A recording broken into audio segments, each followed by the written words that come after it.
This is First Encounter, a podcast exploring both the foundations and the future of historical romance.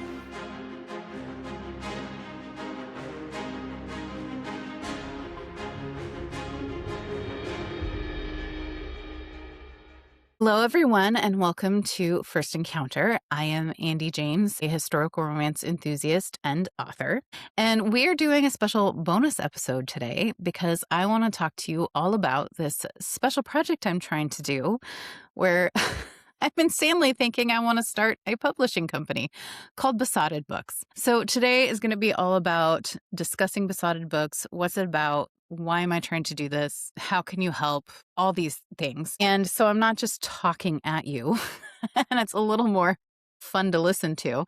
I am joined today by my friend and fellow historical romance author, Misty Urban, and she's going to be interviewing me about Besotted Books so we can talk all about this. So, Misty, thank you so much for being willing to do this and joining me today. Andie, thanks for having me. It's going to be great. So Misty, as I mentioned, is a fellow historical romance author. She writes other things as well, not just historical romance, but that is the capacity in which I know her and am a fan. And she is an author friend of mine. I don't remember. It's been a while. It's been a few years. And your first book was coming out, and it's Viscount Overboard is her first book. That was it. I had just released. Yeah, I just released my Viscount book. Mm-hmm. Once and Again with the Viscount. And so you reached out to me and was like, let's cross promote. And then I can't we believe did I it. have the guts to do that. No, I love it. Newbie. I just went out knocking. Well, I was a newbie. And I'm like, hey, let's, celebrate our Viscounts together. Viscounts, I know. And here we are. Yeah, no, it was great though. I'm glad you reached out. I was a total newbie. No one knew me either. I mean, my book had been out, I think, a couple months at that point. But yeah, so I read Misty's first historical romance book, Viscount Overboard, and fell in love with her writing. You're so great at the historical detail and really putting us in that setting. And you're also just a great storyteller. And so she writes with Oliver Heber. Yes. And her historical romance series is The Lady's Least Likely. And she just is cranking these guys out. I mean, we've been writing like the same amount of time, and you've produced about twice as many books as I have. So I'm envious. A lot of ladies running around. It's great, but they're fantastic books, and a lot of them are Georgian, not all of them, but a lot of them are kind of late Georgian, and they're just fun. They're just very much, exploring different types of occupations people had at the time. And they're great. I love them. Everyone should check them out. I adore Misty's writing. Anytime she has a new book out, I'm like, yay. I'm a couple books behind right now because I've just been so swamped. And I'm just like, I have to read these. I mean, she's got one where we've got a lady, I can't even, but she transcribes. And so the Forger and the Duke. And so it's like, she just makes these beautiful transcriptions of these old manuscripts. It's just lovely. Just check her books out. I will put a link in the show notes and the show description of where you can find all the information on Misty's books. But thank you. I'll stop gushing now, but you really should read them. They're fantastic. But yeah, today, like I said, I asked Misty to join me. This will be, for those of you who've seen my intro episode where I talked about why am I doing First Encounter, where my friend Lindsay Barrett interviewed me, this is going to be very similar, where Misty's going to be asking me questions so I can blab on and on and on about Besotted Books and what we're trying to do. So again, thank you. It's easier to talk to someone about it than just so much more fun. And I'm so happy to be here, and I'm totally taking over. Now, in case you have some new viewers, I have a question for you. Andie James, author of 5 books.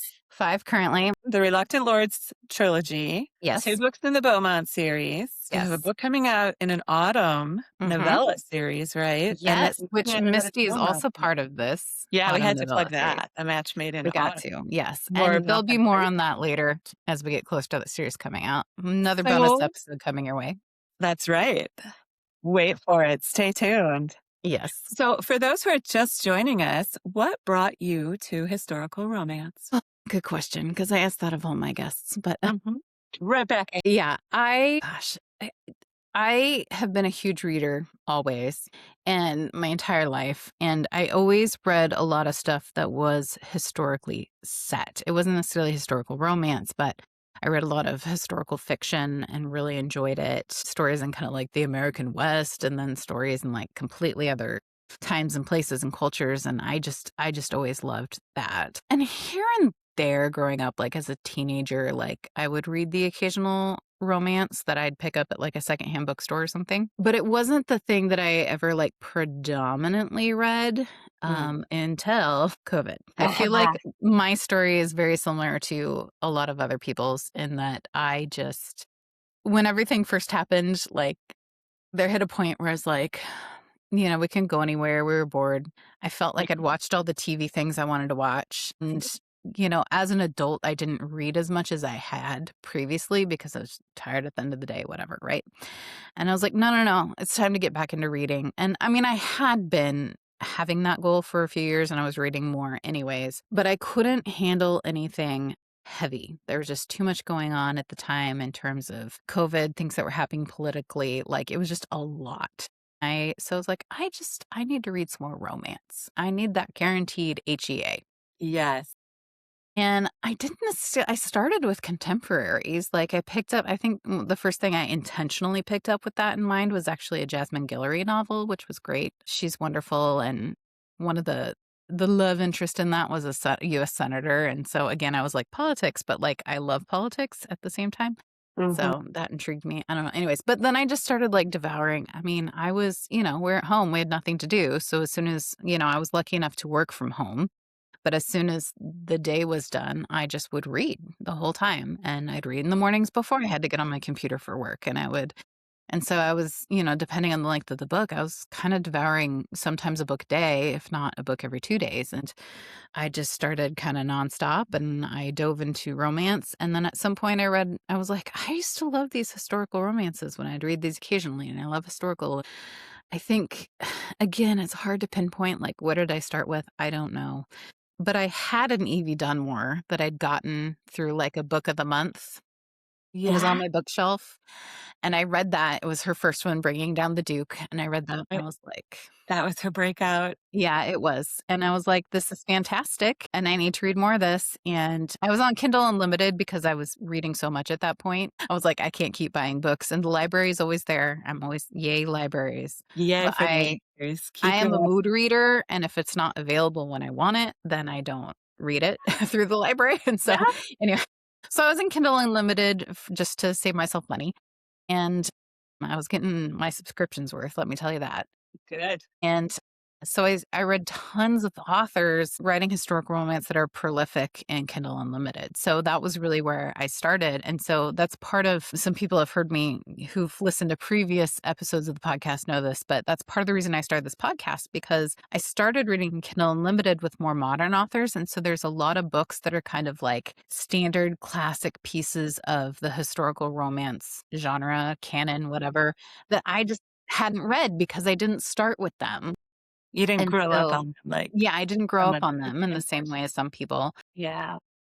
So, and if there was like, some KG Charles were in Kindle Unlimited, so I read those and then I started buying her books. And then, I was an avid listener to Fated Mates, so I started reading Sarah McLean. And then, Yeah. like, and Never then, a bad choice. Never. no, and they would recommend certain books on the podcast, listening to them that I was like, oh, I need to read that too. So Yeah. read a Sherry Thomas, read a Lorraine Heath, whatever. So it's like I knew these books were held up for a reason, but there's still so many that I need to explore while also continuing to read newer authors. Now, writing myself and being part of this community, like I have so many new authors that I have gotten to know and people that I consider friends or people just acquaintances or people that I want to get to be friends with. And so I feel like pretty plugged into kind of the historical romance indie author community. And so I read a lot of, the new stuff as it comes out. Still, it's so much more than I need to because there's so much out there, but Oh, it's amazing. it's so fun. But there can always be more. There can always be more. Yes. So tell us about this venture that you've been thinking about. We Yeah. know that the traditional market is tough for historical Yes. romance. We know that some traditional publishers have been backing up from it just Mhm. because there's a lot of competition. It's harder to find those readers who really love your work. Tell us about your solution to that. Yes. Well, I don't know if it's a solution, but it's an option. It's a piece of the puzzle. So traditional publishing, we know this. We've talked about this on the podcast, Yeah. but traditional publishing has kind of taken a step back from historical because things are cyclical. We know that things rise to popularity at different moments. As much as we read and love historical romance in terms of the general market, we're not the it girl right now. Like there's other parts of The wallflowers we are the of it. wallflowers. People have heard me use Ballroom. this analogy before, but we are the wallflowers right now. And I say that in the sense that there's such a rich tradition within romance of historical romance. I would Yeah. say it is one of the backbones of the entire genre. And so we're the wallflowers in that sense of like no one's ever not going to invite us to the party, right? Like Mhm. you would never think not to have us included and like send the invitation. We're gonna be at the Oh, God. ball, but We we better. may be kind of on the edges. We're not the fancy new debutante everyone's like looking at and wanting to dance with, right? Like we're just not the popular one at the moment. So, anyways, all this to say, it's not the big moment for us right now.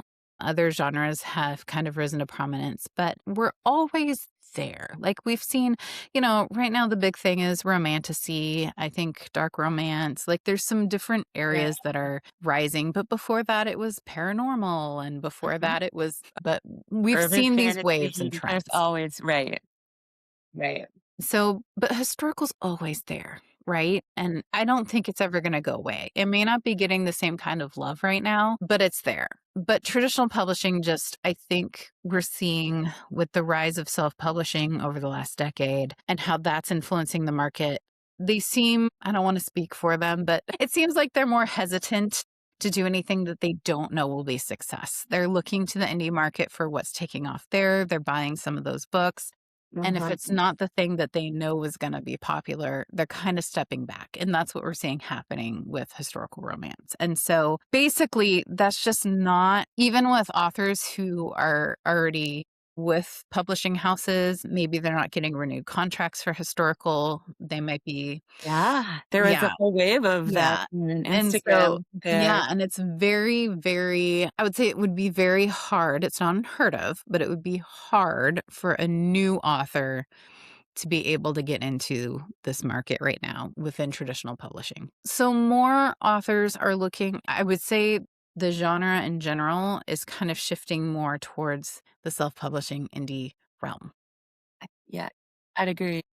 Yeah, and I think that's if you're new, I think that's gonna be an easier entry point, and if you're continuing, then, it's figuring out how do I find my place within this market, because we know that the indie market is more saturated. At the same time, smaller and more independent publishers can be more responsive to what Yes, readers are looking for. Traditional yes, publishers have to invest so much yeah, upfront, and they have such a long lead time. They mhm, really need those numbers to pay off. I think yeah, smaller and indie publishers, you can take more of a risk. You can yes, gamble on a book that maybe has a smaller appeal yeah. and might then grow bigger.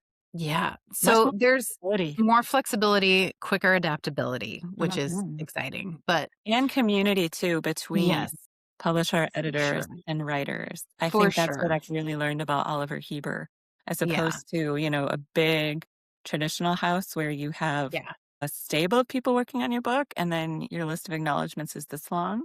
Mhm. Smaller publishers, there's a face behind the name. There's an editor who speaks to you like a person. Yes, Great. which is very nice and needed. Yeah. So all this is happening, like this is kind of the backdrop. This is the landscape of publishing writ large right now for our genre. I have always self-published within this. I chose self-publishing kind of based on timeline and control and all of that. I watch all of this because the larger market affects what I do. But I was sitting back and watching this, and I'm in a couple different author groups, author forums, and seeing the discussion where, people that were trying to get their books published through either traditional or indie presses were just kind of like, man, they're just, what are the options? And there's fewer available, and people were just kind of dissatisfied with what was out there. And so I Mhm. just for a while had been kind of in my head being like, man, I feel like there's some opportunity here. I feel like there's this need on the author side of things, seeing Mm. that part of more options. There are options out there. This is not what I'm trying to do is not novel here. Okay. Like we said, Misty herself publishes through an indie house. Like there are options, but there's not as many that are willing to take historical romance. And like we said, traditional, it's probably really hard to enter into that market right now. And so I saw this need and I just kind of kept thinking about it. I'm like, I don't know. And I was like, that's crazy. You can't start something like that. Like, because the reality is like, I really Starting have your own publishing imprint? What? I know I have no business doing this really because my experience is self-publishing my own books. That's it, right? But I just, like I said, I have the passion. I see the need. And so this idea just kind of wouldn't leave me alone. And I was like, no, that's crazy. I don't want to do that. But at the same time, like I was moving, I was shifting in terms of jobs and trying to figure something out. And I was like, well, God, I'd really rather do that as my job than get like, a real person job. Just Like books rather than can I just play with books all day? Like, I'd love to do yes. that. And I You'd was like, like no, a no, no, that's crazy. That's crazy. And so, but the idea wouldn't leave. It was there. It wouldn't leave. And then at the beginning was it end of last year, beginning? I don't remember when we found out that Harlequin was going to be closing down.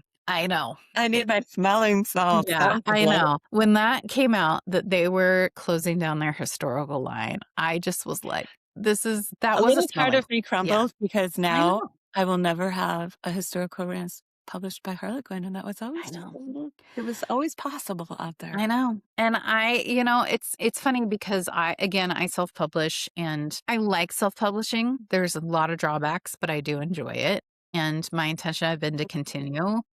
Yeah. But at the same time, it's not for everyone. It is expensive. I still have yet to make a profit off my books because of what I put into developing them. And the money only goes so far. Like I knew I had X amount of money I could invest.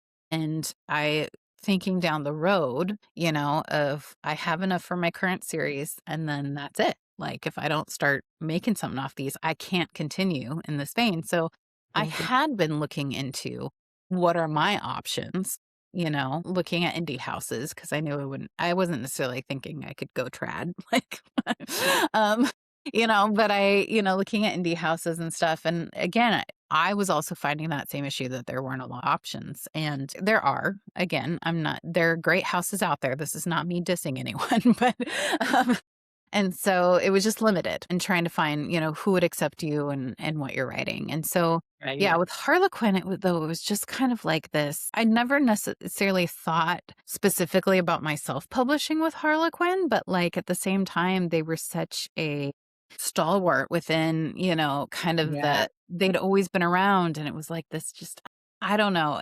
That did something to me. I was just like, this hurts. And then I was like, well, now I feel, Validated yeah, now there's really even more of a need of for a need something like for this. publishers, yeah. And I just decided to make it happen. And I started talking to some other authors I know and who worked with some indie houses or others who were searching. And I was like, what do you look for in something like this? I talked to Misty about her experience and, Yeah, yeah, you you know, did your research, I'm really proud of you for that. I did. I did. I You talked to didn't just people. slip in. Yeah. And so I just decided to go for it. And so I've really been actively trying to do this for I would say a few months, yeah, maybe since like February, January. It still is very scary and it's a lot to take on, but I've really thought about kind of every aspect of how we can make this work to benefit authors, to benefit readers, and we'll go more into all this in a minute Yeah. and kind of all these areas and really thinking about how could this be sustainable. I don't want to like put all this time and effort and money. I mean, I've put money into creating a business, logo, those kinds of things. Yeah, I don't yeah. want to put all this into it for it to just kind of like crumble after a year. Like I'm trying for this to be sustainable. and intentional. And I officially announced, I don't know, a couple weeks ago, I think, to the whole world, but some people have known this going on for a while. Been working behind the scenes to get people on board in case this happens, Misty included. I should say that she has agreed to be one of the editors for us because she also has a Yeah. background in that. I have a personal investment, y'all, so Yes.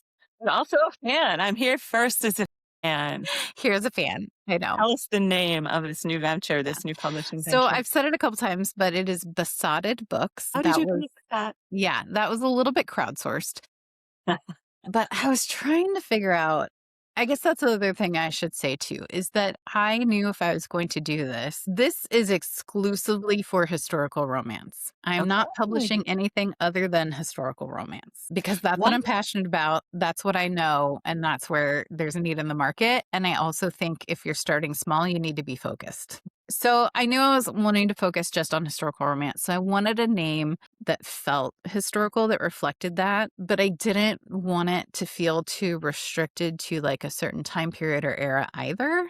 Mm, Um, because another name that I like asked some friends and was like, give me some input and what are some ideas? And one of the ideas that was thrown out there that we really liked as well was wallflower books, right?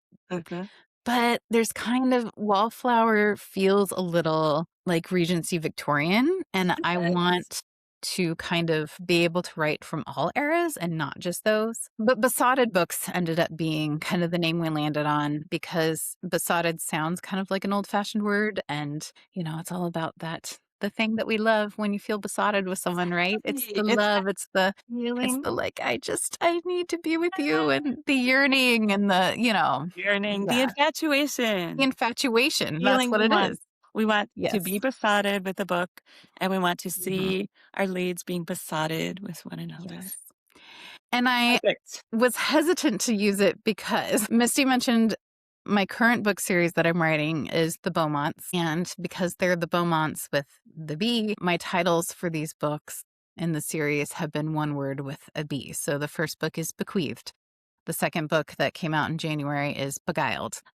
The third book that I'm working on right now is Beloved. It's going to be a 7-book series. I already know the titles for all the books, and book 4 in this series is Besotted. I'd already picked that out. And I was like, Uh, and so I was like, oh, I can't do that for the company and release my book. I was like, people are going to think I'm crazy, but you know what? I'm doing it. So okay. this is going to be the company, and I'm going to have a book called Besotted. And Okay. it is what it is. You can't have too much besottedness. I mean, can you? It's a I great don't word. think you can. It's a wonderful word. It's a great word, but it does feel a little old-fashioned to me. I mean, not that you don't Mhm. still you can still use it today, but I don't know. It just kind of evoked the historical a little bit. It evoked the romance of it all, and so just really liked that. And then got a logo commissioned and decided on the kind of like emerald green color that has been all over social media because I don't Ooh, know. I just see that color green on the walls and like the manor houses and the period dramas. Like that's what it evokes to me. I don't know. But yeah, so it's been fun coming up with that. what eras of historical romance will Besotted Books consider? We're gonna consider all eras. So yeah, Including so medieval? yes, medieval. You know, we talked on here last month with Jenna Bigelow, who writes Ancient Rome. I mean, Yes. I'm all for all of it. I am not interested necessarily. This may be a bad business move, but I'm not interested in necessarily bringing in new readers. I want to write books for the people who already love this genre. I think that Fair. that market is there and that is what is being neglected. And I'm not necessarily looking to change the thing that we know and love just to appeal to new people. I Right. think if you write great books, people will eventually find them and then discover a new thing to love and come into the genre. Good job. So yeah, and so I want books that really I'm looking for things from authors, I'm looking for submissions that are really kinda have some of those hallmarks that we know and love about the genre. So, you know, deep character development, really looking at how rules and norms of the time and period in which you're working kind of inhibits what people are able to do in terms of personal life, in terms of romance, kind of the restraint that that puts on how relationships develop, who you can be in love with, the fact that, you know, love is maybe a luxury, right?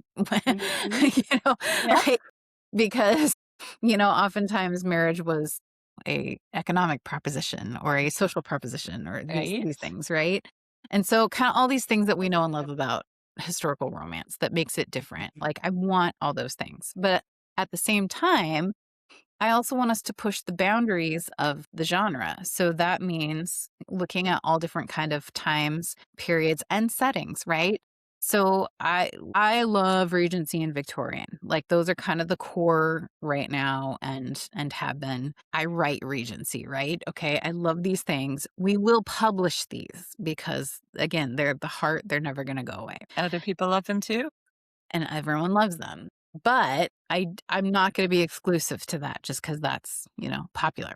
I want us Right. to go into the expand earlier, expand later. There's some great books coming out in 20th century. I have friends writing in that era and it's amazing books coming out.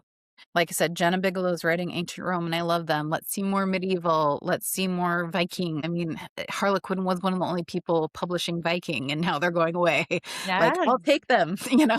Um, so, really looking at like, let's expand the time period. Let's expand location. Love England, love Scotland, but we can be outside of that as well. Let's go Um, global.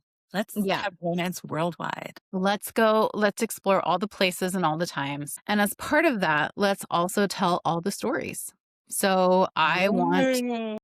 I want our characters to be as, diverse as they can be. Let's tell all the stories.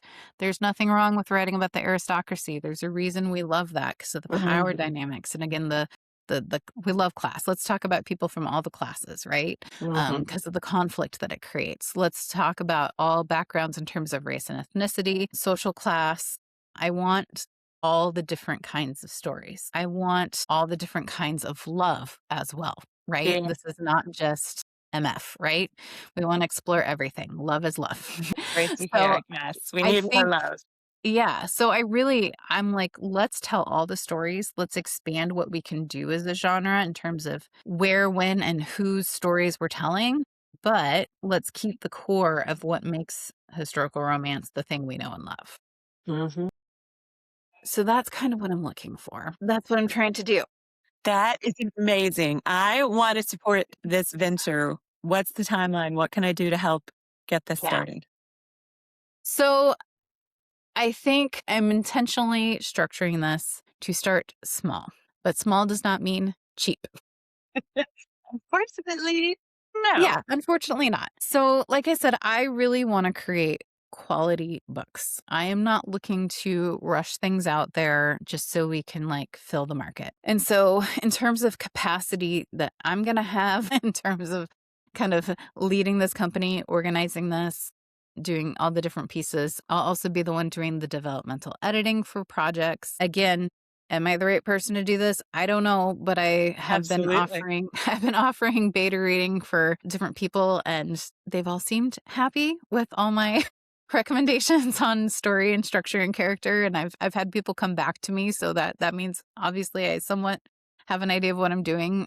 Like I said, I've been reading my whole life. I know how stories should be structured. But in terms of my own capacity, in terms of being able to really invest in these books and these stories and these authors and make these as good as they can be, I'm looking at just doing a book a month. So we're not going to flood the market or anything. This is just going to be very intentional about what's being released. Mhm. Love to get some new names in here. So again, I talked also about sustainability being a goal. Um, I am looking to fund this project through a Kickstarter. Why a Kickstarter? Because I need to know if this is going to become my job. So Yeah. selfishly, I need to know that I'm going to have a stable bit of income for a few years while I do this, Mhm. while I try this. That's a And big also, venture. again, I want to make sure that we can create a good foundation for this business so it can be sustainable moving forward and won't just kind of fold after a little bit. So, the way Kickstarter works is you set a financial goal, people can buy in, and I'll talk about the different tiers and how you can do that in a little bit. But you set a financial goal, and if you meet that goal, you get the money, and then people get what they bought into. If the goal is not met, then that's it, it's over, no one's charged and it just doesn't happen. So either I'm going to have the money and this happens, or I won't, and it just won't happen. But I didn't want to take out business loans. Honestly, I don't even know if I'd be able to get a loan for what I'd need for this type of business. Like, Yeah, I that's a good really don't think question.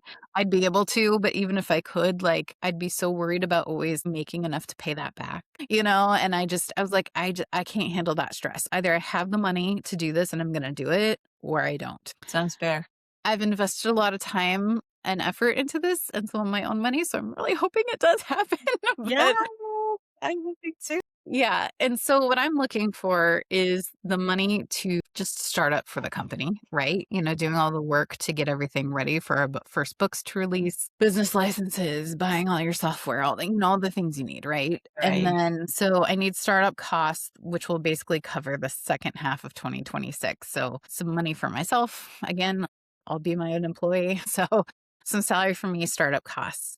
And then the idea is that the first book would come out in January of 2027. So I'm also looking to fund the first 3 years of books. So 2027, 2028, 2029. In an ideal world, and what my original goal was the first 5 years, because we know that the statistics of businesses is most small businesses, it takes 5 years to really be stable and actually turn a profit. Mhm. But I am scared. I just don't think we can raise that much money. I'm actually honestly scared about trying to raise enough for the 3 years. And so I decided to do 3, but we'll have some stretch goals for the Kickstarter for further years and help me make that Yeah, happen, yeah, yeah. people. But so that's what we're going for. We're going for 3 years and at a book a month. That'll be 12 books a year, 36 books total. So the Kickstarter goal is not insubstantial. It is going to be $450,000. That's a lot. Honestly, I would like more, but this is like the minimum I feel I can set the goal to achieve what I'm trying to do and Mhm. also still be somewhat meetable. But where's all that going? Because that's a lot of money. Okay. So, well, first of all, Not to yeah, publish a book. yeah. So Kickstarter takes 5% off the top by doing this through them. And then there's card processing fees and charges. And so basically, you just need to assume between the card charges and Kickstarter that 10% of everything you raise is just gone, right? Basically, we're looking at just over 400,000. I'm essentially looking at a budget of 110 to $120,000 a year. Okay. So that's going to break down to I'm looking at about $4,000 a book for development in terms of editing, cover design, all those pieces. Mm, Because another piece, I guess I should have said as well, because this is very important to me and it's a huge part of this company, is that there's not going to be any AI involved at all in this company. good, Uh, good. I am definitely only going to be accepting books that I know were written by a human, and they're going to be human edited. And like I said, first pass will be through me. Authors will get it back, get a chance to rewrite, and then it's going to go to editors like Misty and some others I have on board to go Human. through. Yes. So helping with line and copy editing. Then it's going to go through proofread. Like we're paying real people and we need to pay them a fair wage to do Mhm, these mhm. these things, and also paying real cover designers and illustrators, right? Again, no AI. So figuring roughly some books will be more, some will be less depending on word count, but roughly $4,000 a book for development and multiple layers of editing and Mhm. having good marketable covers. So at 12 books a year, that's $48,000. Again, this is going to become my job. Hopefully part-time, though I think it's going to take more than that because I still need to write my own books. We Um, do. We still have yeah, to do books. I know. We're still authors as well. We love this. Yeah. And so I will be paying myself $3,000 a month. I'll be very open about that so people know where that money is going. So that's $36,000 a year. So if you're doing the math, that's already $84,000. And then the other piece, right, is that these authors are giving us their books. And again, I'll explain a little bit more about how the Kickstarter is going specifically in a minute. But essentially, there's going to be tiers people can buy in to get these books. But what that means is the authors aren't really going to get the royalties of those books. and we need to make up for that somehow. And so for those first 3 years that's being funded by the Kickstarter, authors will receive $1,000 upon their book being released. So 12 books a year, that's another $12,000. We're now at $96,000. And so to get to the 110, maybe just beyond, that additional 14 plus thousand will be a combo of business expenses, because there's things every year, your website, different companies that you use to like get product out to people, different editing services, all of that, right? So there's business expenses, and then there's marketing, right? So we have to get the word out about these books. You do. So that's where, looking at least 110 a year for 3 years. So that's 330,000 of the 400 we're working with. And then I mentioned there's this half year where it's going to be paying myself in startup funds, right? So we're really looking at a big chunk of that 400,000 going away. And then the other part of that is taxes. So, can't escape it. You can't escape it. I mean, and I've consulted with accountants and done other things to try to figure out, again, kind of how much money do I actually realistically need? And again, I'd actually like to raise this goal higher, but I'm scared that we won't meet the goal and this won't happen. And so this is kind of help out. Yeah, this is kind of the lowest amount that I feel comfortable with. And so how is this going to work? Yeah, let's do this.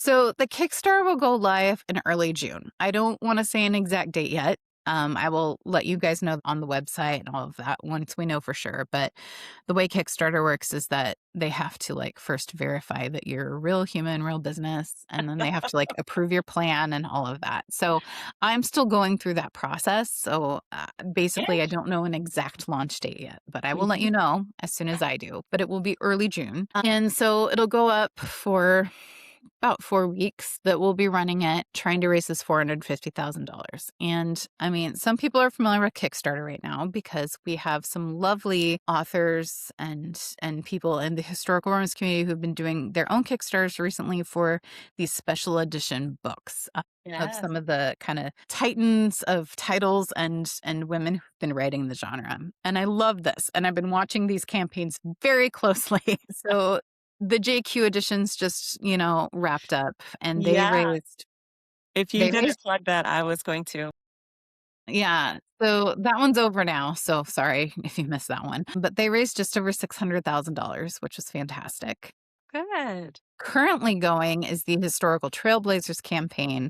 And this is the one that is run by Adriana Herr and Allie Hazelwood in partnership with Fated Mates as well as Audiobrary. And it's a set of 5 books that are just beloved in historical romance genre. But theirs kicked off last week. When I checked today, they were at like, I think 250-ish thousand, but it's still early. Like it's been less than a week.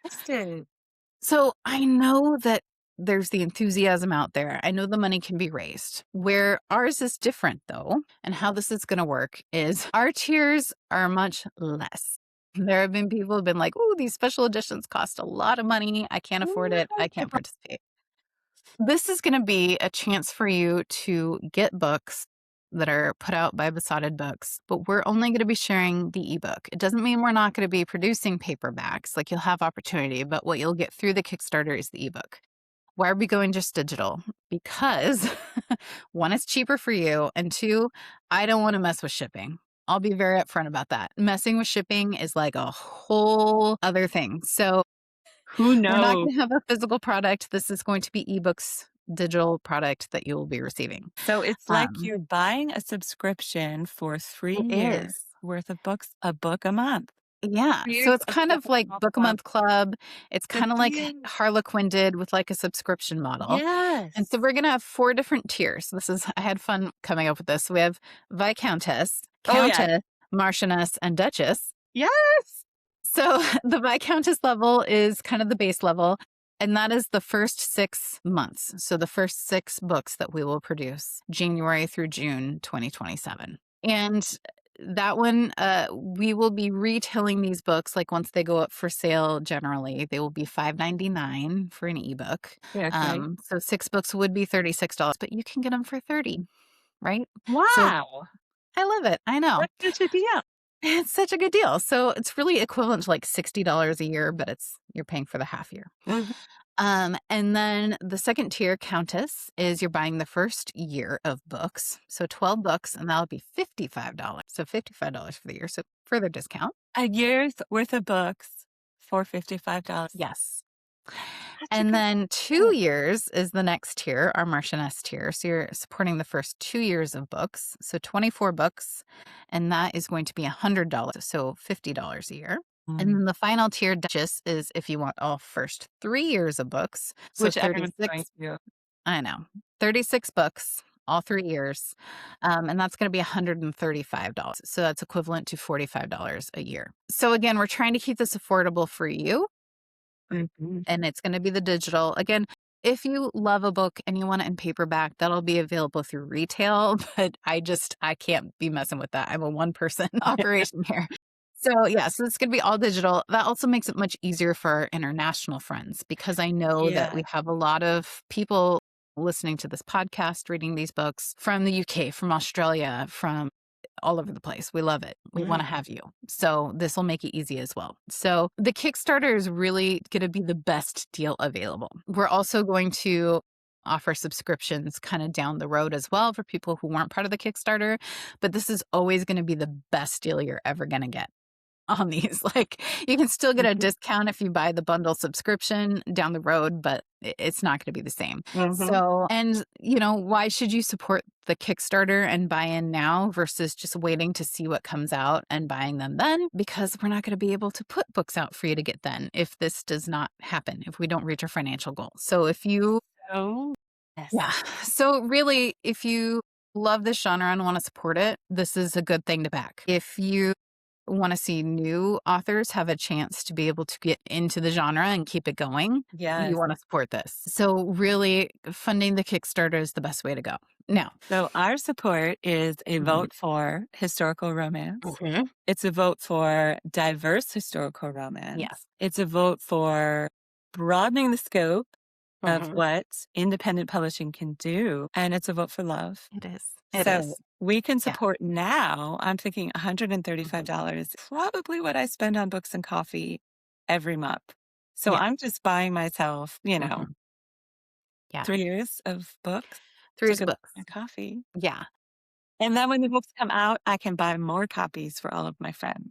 If you want to. Yeah. So this is The other benefit of the Kickstarter, right, is that you're actually going to get the books 2 weeks before anyone else will. So my it's God. early access. The plan Early is for reader. everyone who is getting the books through the Kickstarter, you would receive these books the second Friday of each month, and then they will go for sale in general the fourth Friday of each month. So yay, early access. That's exciting. I live for that.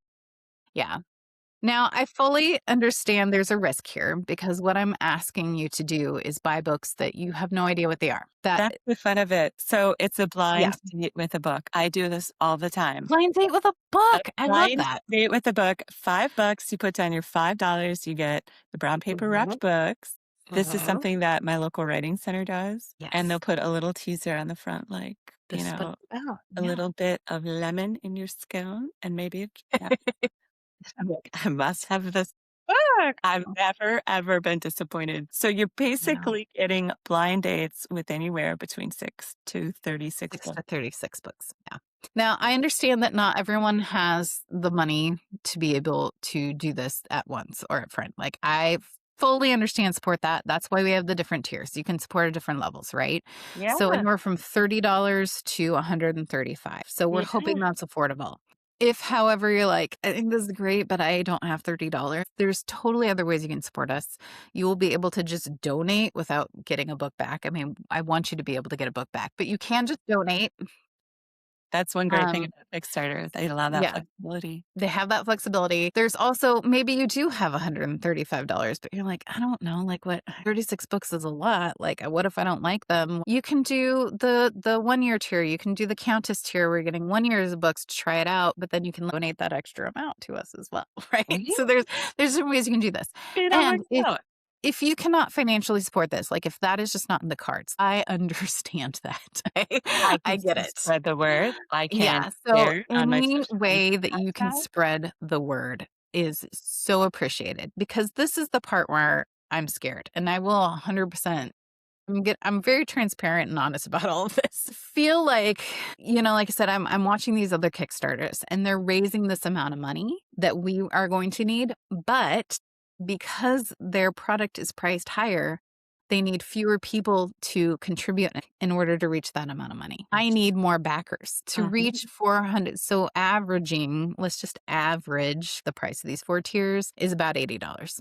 Okay. So if you take $450,000 and divide it by 80, assuming people buy the different tiers and we'll kind of average out, that's just over 5,500 people that we're going to need to back this in order to meet that goal. The problem is, I am not Julia Quinn. I am not Adriana Herrera. Yet. I am not Sarah McLean. I don't have, yeah, I don't have the notoriety of the people that are backing these other campaigns.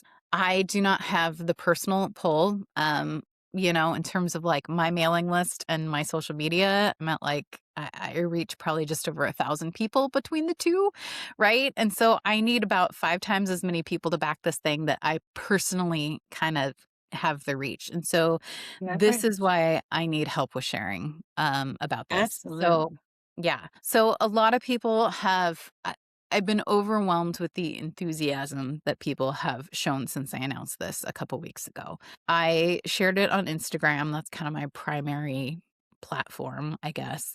And we have close to 600 people following that account right now, which is fantastic. But again, I need about 10 times that. So encourage your friends to follow and share.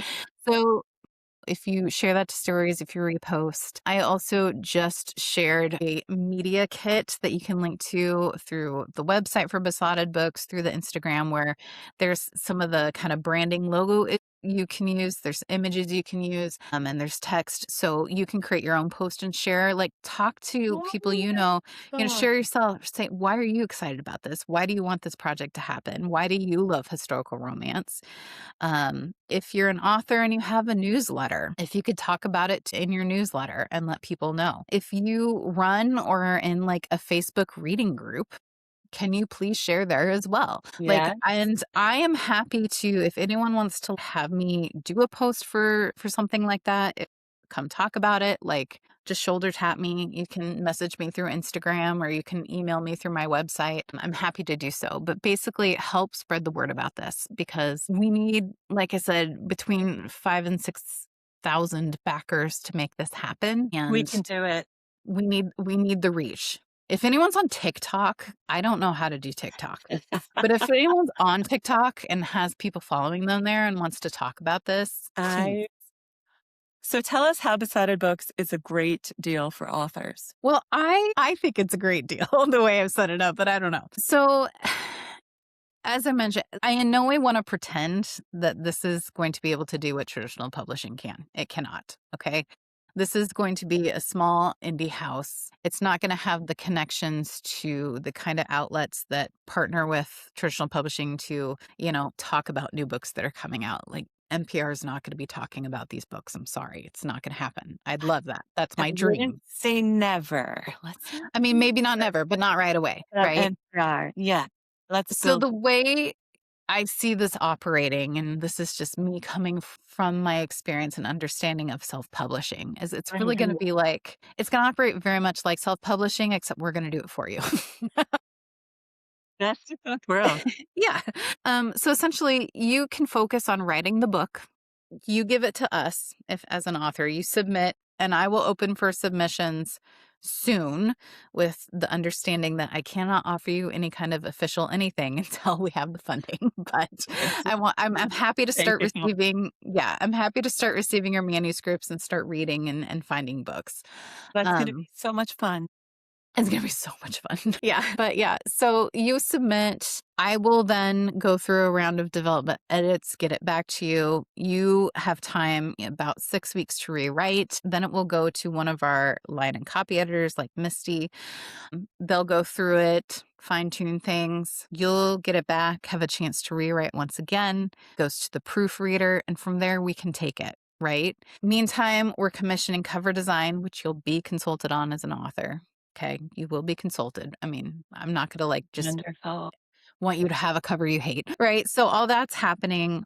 We're getting some social media together for promotion. Again, we can't do everything. We're not magical. You're still going to have to do some of that yourself, but we are here to support you. So we'll be doing that. And then the other thing that I think, so I mentioned that, authors will get $1,000 when their book is released.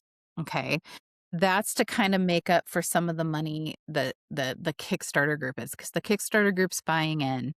That money is going to really developing these books. And so you're not getting royalties, even though essentially you're selling like 5,000 books, right? So yeah, so it's kind of like an advance, but not, I don't And know, not whatever. directly But to the author, right? yeah, so it's getting you something back because we recognize that your book is immediately going out. But a way I like to think about it, I don't know if it's going to make sense to anyone who's not an author, but it's almost like a BookBub free book feature, right? So it's like your book's going out, but instead of paying to have your book featured, like you get $1,000.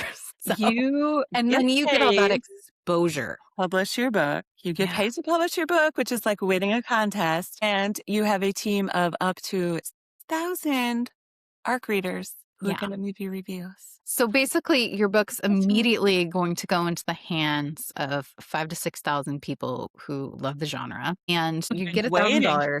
Your book goes there, and you didn't have to pay to produce it. I put $2,000 to $3,000 into every book I produce personally. I'd put more if I had it, just for the professionalism and editing, which is why I said we're aiming for 4,000 a book for this. So you didn't have to pay anything to produce it, so it's pure profit. And then once it's for sale, so once we're beyond the Kickstarter, authors are going to get 50% of everything. So we're only going to be doing digital and print. Authors can keep their audiobook rights because we just don't have the money to develop audio right now. Down the road, that's something I'd love to do, but that's just not in the budget for the immediate. The focus is just getting digital and print books available. And in terms of print, I'm going to be contacting and trying to create kind of a network with romance bookstores specifically, to trying to get some of your books onto the bookshelves of romance bookstores. So we'll see how it goes. But yeah, I think I, as a self-published author, would kill for this deal. I really would, because I didn't have to put any money into producing it. So even though maybe I'm not getting like the exact what I get from royalties of like 5,000 to 6,000 books, I'm still getting guaranteed money up front. I'm not in the hole for doing it. I'm getting great exposure right from the get-go with that audience. None of my books have had that kind of reads, like none of them, right? And then you get the 50%, which isn't like a great deal, but it's not a bad deal, right? It's 50%. It's a great deal when you think about traditional Yeah, publishing. it is. It is. So that's kind of what we're hoping to author. As an author myself, like I'm like, what would I want? And so I should also mention, I said this is a deal I would kill for, but this is not a vanity press. I'm doing this for other reasons. I mean, I'm not going to say never, but right now, like I mentioned, I'm mid-series and I've been self-publishing it. I'm going to continue to self-publish that series for just ease of continuity and all of that. I won't say that never, like down the road, maybe I will publish a new series or, some kind of collaborative series or something, but I'm not doing this to boost myself. I'm doing this because I love the genre. So yeah, it's not a vanity press. This is truly something that I'm wanting to do to uplift historical romance. So I hope it's a good deal for authors. And it's a great deal for readers. You're bringing them more books. That's the hope. And another thing that I really hope happens with this, I mean, I want this to be, like I said, maybe obviously I want to bring new people into reading the genre, but I think we can Yes. do that through big books without necessarily having to drastically change what we're doing as a genre to appeal to someone else. I feel like the current readership is being kind of neglected, and that's what I want to serve, the people who love this. And so I think I'm hoping that as someone who loves the genre, I can give that back to you. I can hopefully deliver what you want to you that's both familiar and comforting while also, like I said, pushing those boundaries and being something new and exciting as well. So I think it's going to benefit the genre. I think it's going to benefit you as readers. And I also know, so as someone who reads in KU, who has my books in KU as an author, whether or not these books will go into KU, I'm going to figure that out with the authors once I get people on board. But it's harder and harder right now with more people turning to self-publishing and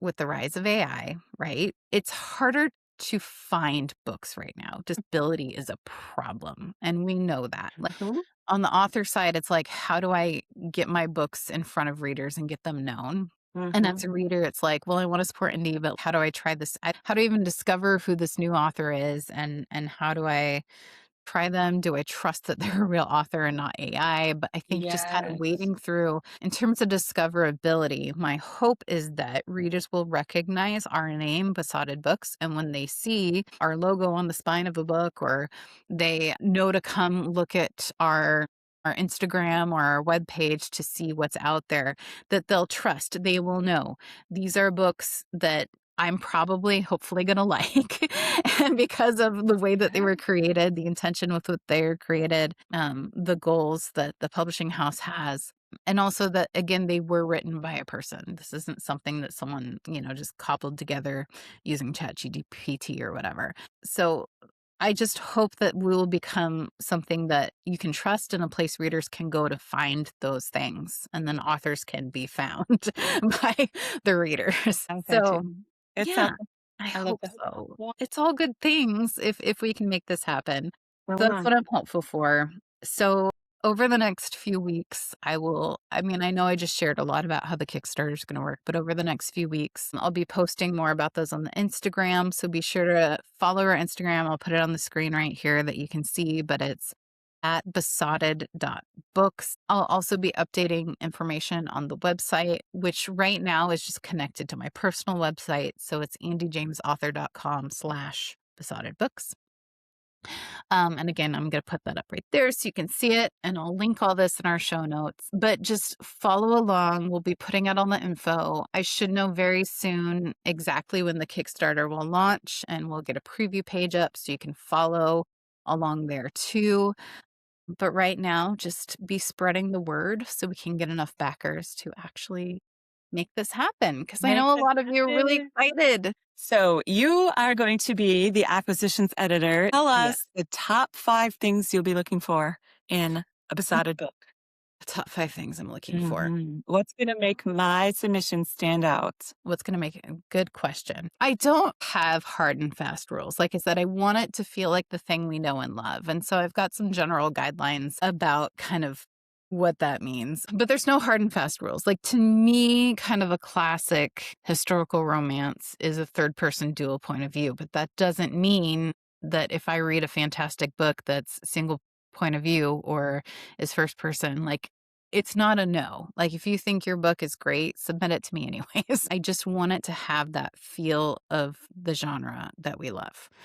And so what is that? To me, that is deep exploration of character, right? Character. Really getting into feeling, emotion, understanding of self, all of that. It's yearning. Like, The emotion. I'm open to all spice level. I should say that too. But this is romance forward. It's not erotic romance. Or it has its place, but that's not what this is. This is romance books. I love story. But that doesn't mean it can't be super steamy. It just means that the romance is the focus and the spicy times support that the relationship development rather than are the focus. So, but yeah, so closed door to super steamy, I'm all for it.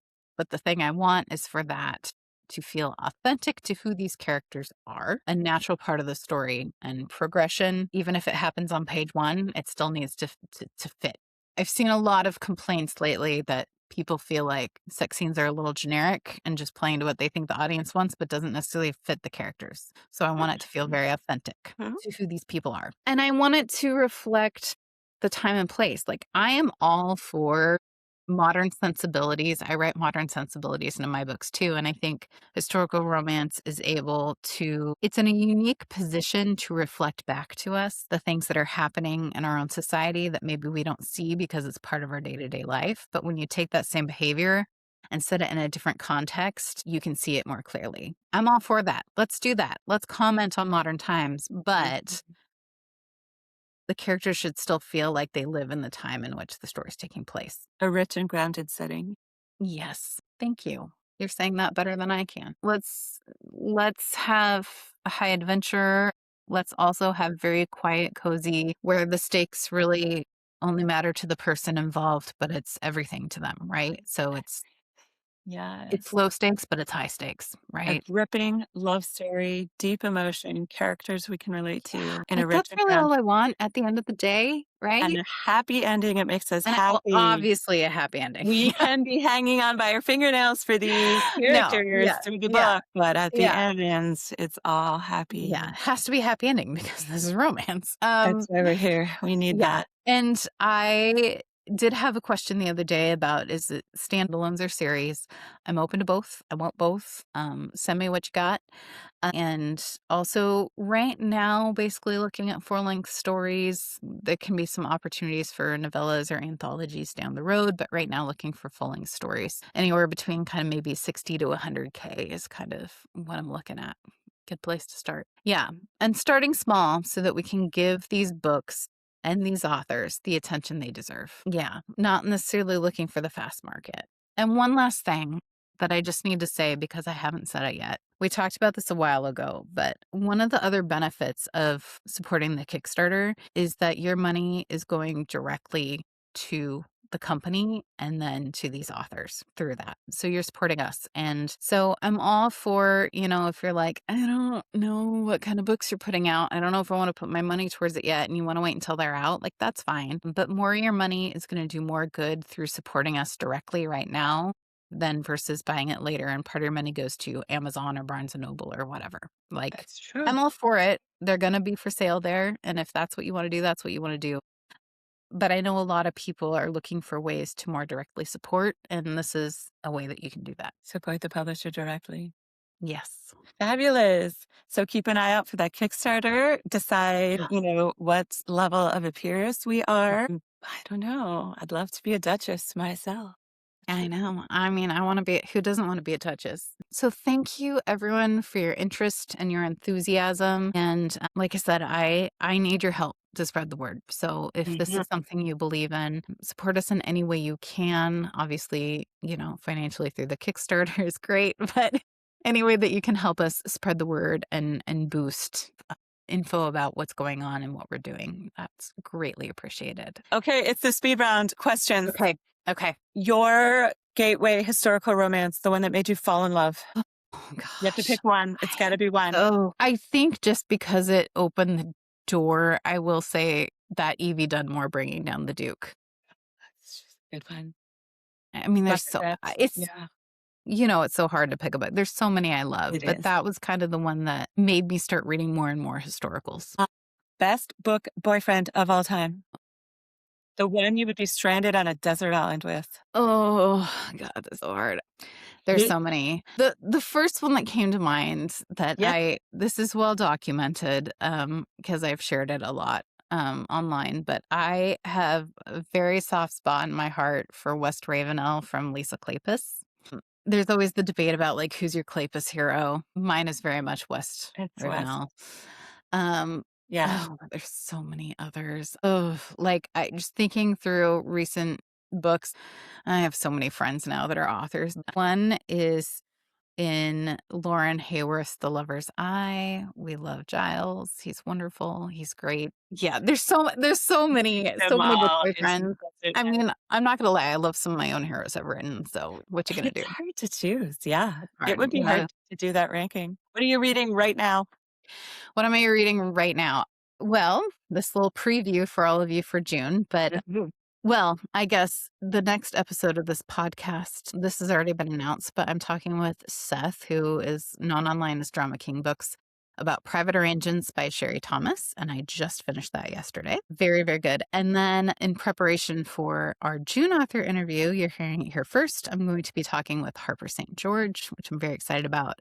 So I just started reading The Stranger I Wed, the first book in her Doves series. That is just her next book's coming out May 26th.